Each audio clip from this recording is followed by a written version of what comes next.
이번 주일부터 첫눈이 온다고 그러네요. 이제 월동 준비를 마무리해야 될 것 같아요. 우리 그런 의미에서 옆에 분들에게 이렇게 한번 인사해 봅시다. 월동 준비 되셨나요? 그래서 사도 바울도 지금 마음이 좀 급합니다. 오늘 본문 말씀을 보면은요, 디모데후서 4장 21절에 너는 겨울 전에 어서 오라. 어서라는 말이 마음에 좀 걸려요.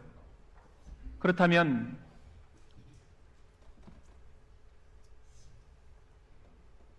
겨울이 오기 전에 저와 여러분이 어서 준비해야 될 것은 무엇일까요? 겉옷입니다. 오늘 본문 말씀 13절에 보면은 내가 올 때 내가 드로아 가보의 집에 둔 겉옷을 가지고 오라. 겉옷을 가지고 오라고 하거든요. 겨울이 오면 몸만 추운 게 아닙니다. 마음은 더 춥습니다.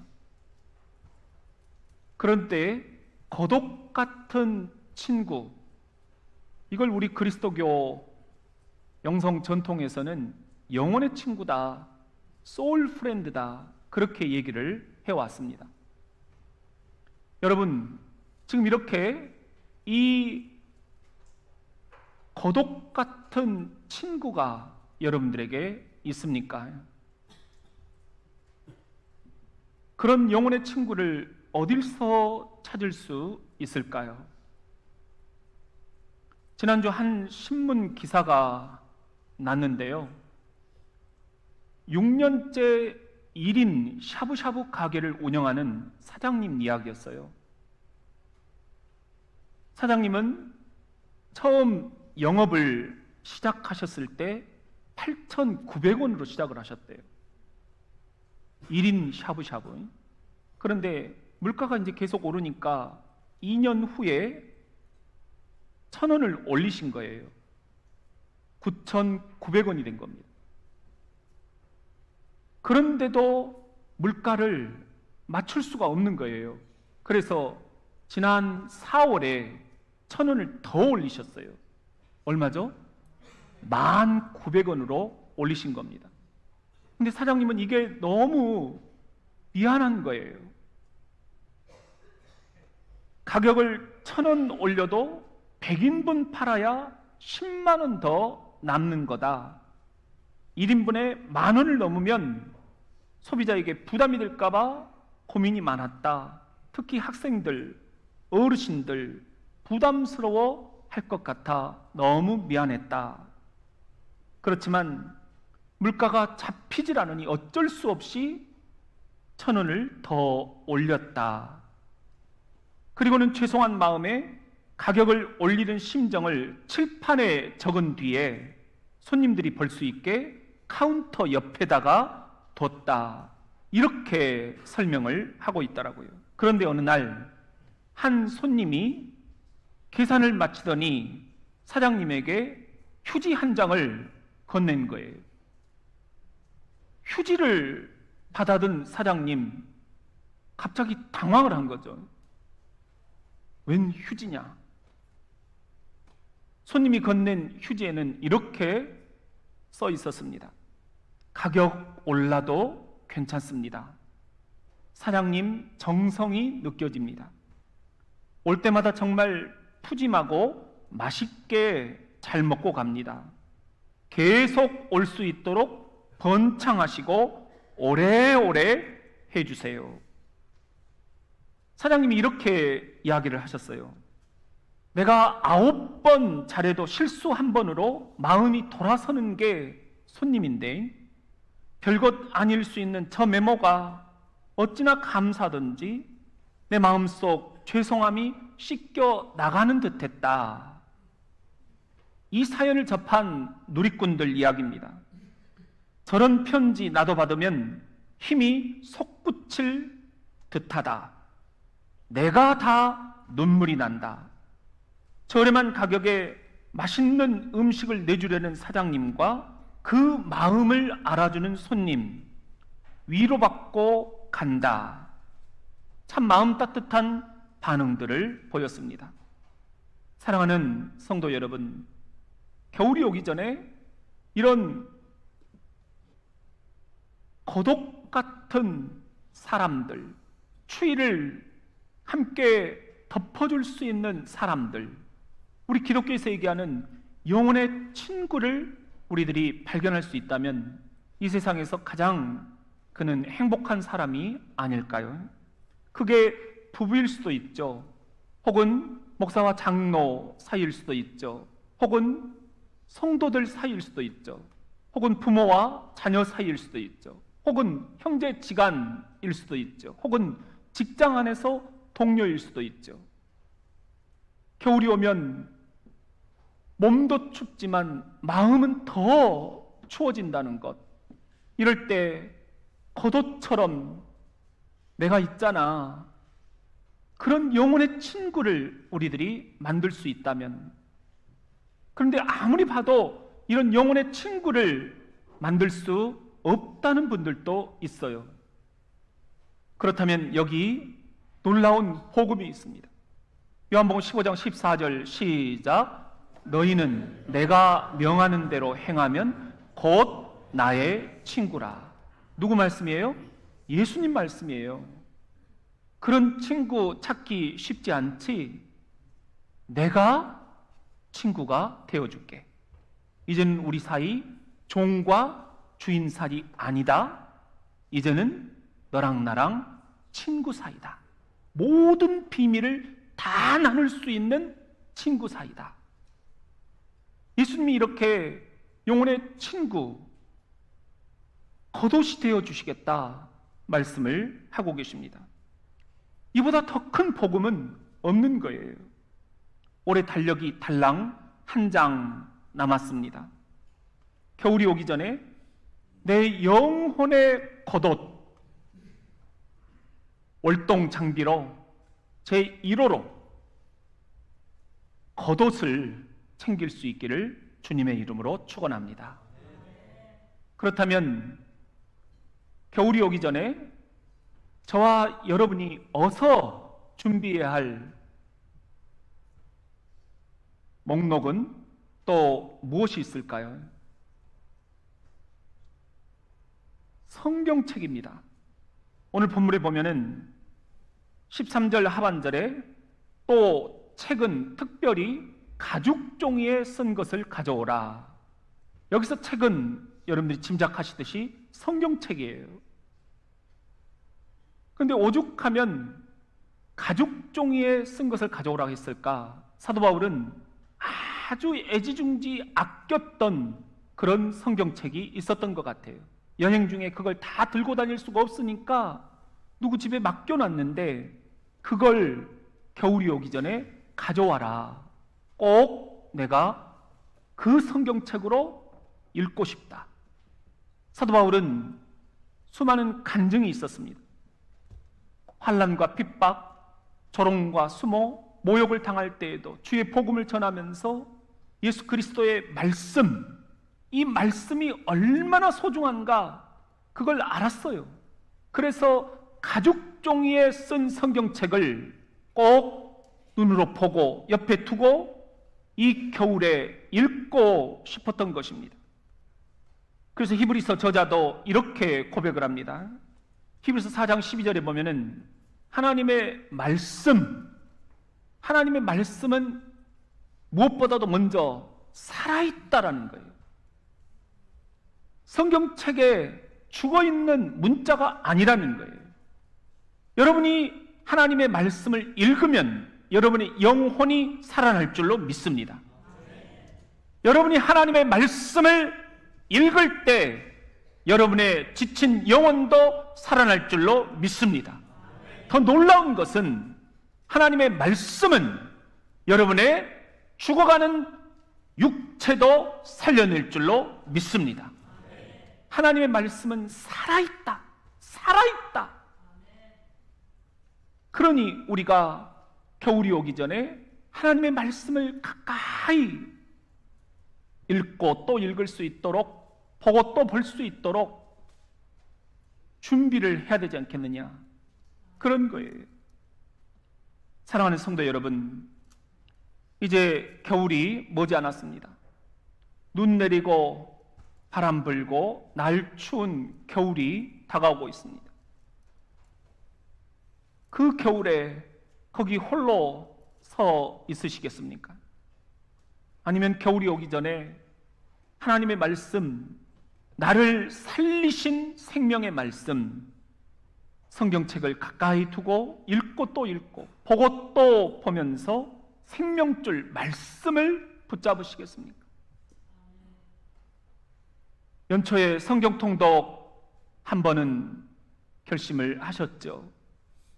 그 결심이 이루어진 분도 있고 아직 이루지 못한 분도 있을 거예요. 그렇지만 여러분, 아직도 한 달이 남아 있습니다. 한 가지 팁을 드리면은요, 여러분 가지고 계신 성경책에 보면은 창세기부터 요한계시록까지 1189장이에요. 근데 각 장마다 사이사이에 두꺼운 글씨로 소 제목이 붙어 있어요. 여러분들이 성경 1189장을 다 깨알같이 읽지 못한다 하실지라도 소 제목을 형광펜으로 밑줄을 쭉 그어가시면서 차 안에 있을 때나 혹은 사무실에 있을 때나 혹은 잠자리에 들기 전이나 혹은 아침에 일어나서나 혹은 부부간에 함께 대화를 할 때 여러분들이 그 소제목들을 쭉 한번 밑줄을 쳐보세요. 그러면 놀랍게도 성경이 이런 흐름이구나 알 수가 있습니다.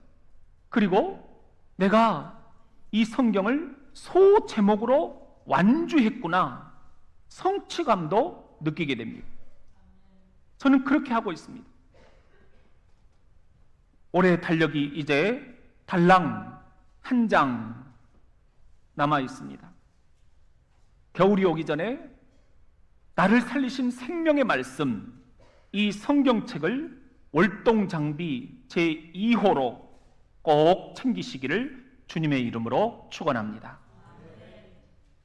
그렇다면 겨울이 오기 전에 저와 여러분이 어서 준비해야 될 것은 또 무엇이 있을까요? 화해입니다. 사도 바울은 평생 3번에 걸쳐서 선교 여행을 떠났죠. 1차 선교 여행 때 마가가 따라 나섰습니다. 그런데 선교 여행이라는 게 결코 쉽지가 않았지요. 험한 산, 높은 파도, 배고픔, 혹한의 추위, 이리떼, 도적떼, 낯선 마을에 들어가서 예수님을 전하면 미친놈 소리를 들었습니다.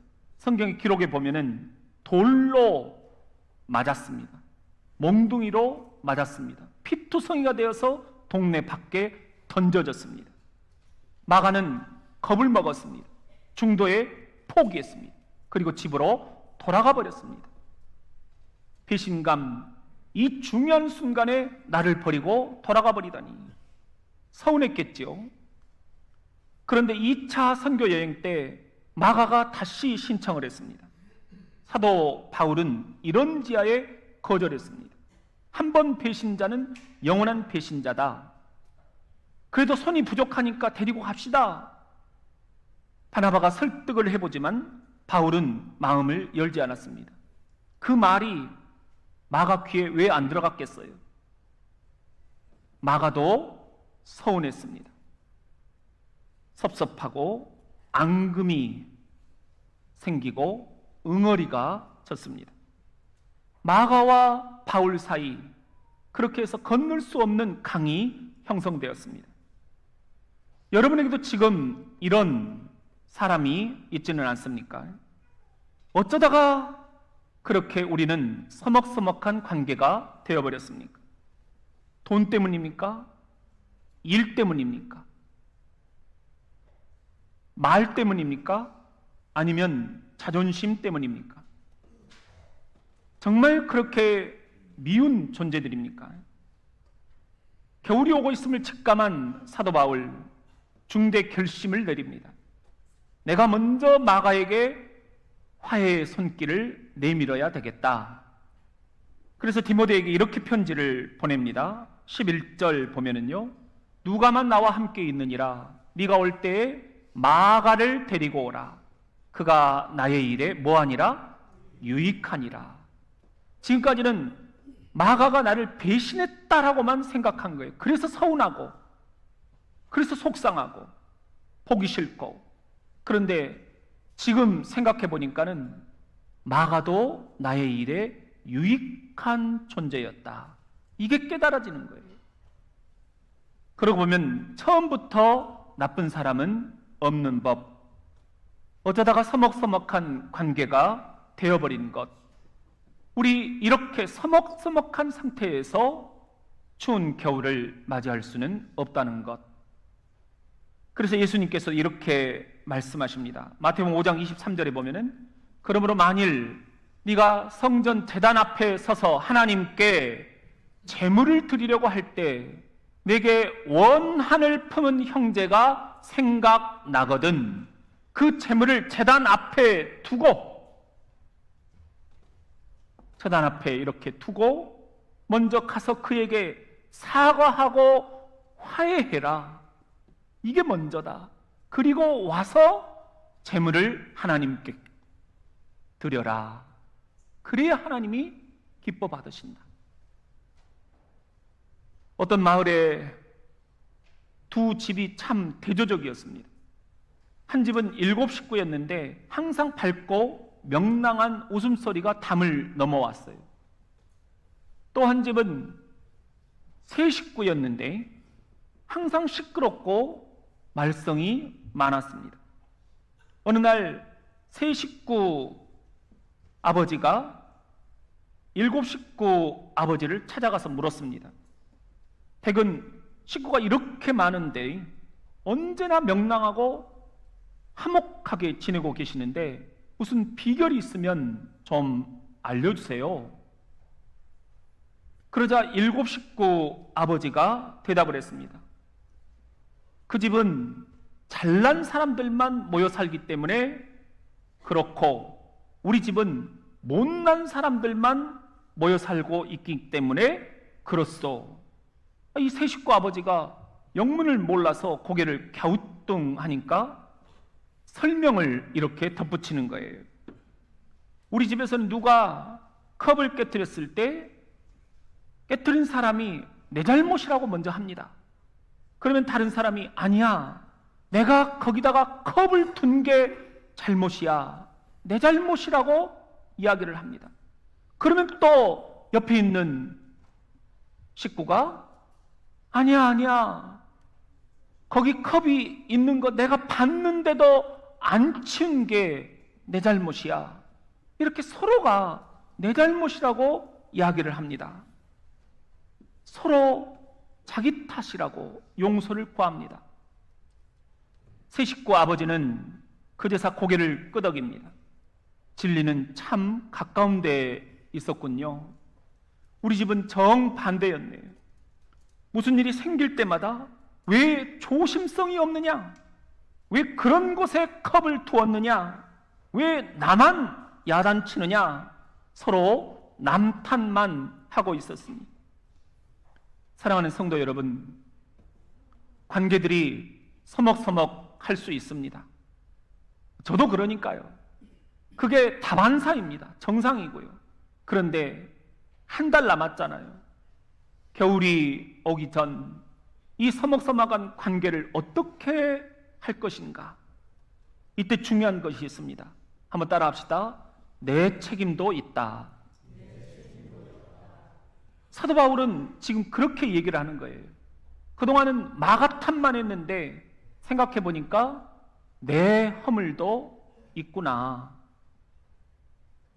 올해 달력이 이제 달랑달랑 한 장 지금 날아다닙니다. 겨울이 오기 전 내 마음속 이 응어리, 이 화해, 월동장비 3호로 모두가 다 준비하실 수 있기를 예수님의 이름으로 축원합니다. 9.11 테러 때 총 사망자는 2,996명이었습니다. 특별히 백악관을 향해 가던 네 번째 비행기. 그런데 백악관에 떨어지지 않고 빈 터로 떨어졌습니다. 왜냐하면 조종칸에 있던 테러리스트를 향해서 승객들이 와! 한꺼번에 몰려들어서 제동을 했기 때문입니다. 이 승객들이 용기를 발휘하기 직전 마지막 가족들에게 남긴 전화 녹음들이 소개가 되었습니다. 엄마 사랑했어요. 아빠 사랑했어요. 여보 사랑했어요. 가장 많았던 말은 사랑했더라는 말이었습니다. 얼마나 그게 힘이 되면 우리 애도 지금 사랑한다고 합니다. 시인 알프레드 디 수자는 이 애타는 마음을 이렇게 노래합니다. 일하라 돈이 필요하지 않은 것처럼, 살라 오늘이 마지막 날인 것처럼, 춤추라 아무도 보지 않는 것처럼, 노래하라 아무도 듣고 있지 않은 것처럼, 사랑하라 한 번도 상처받지 않은 것처럼, 예수님처럼 겨울이 오기 전에.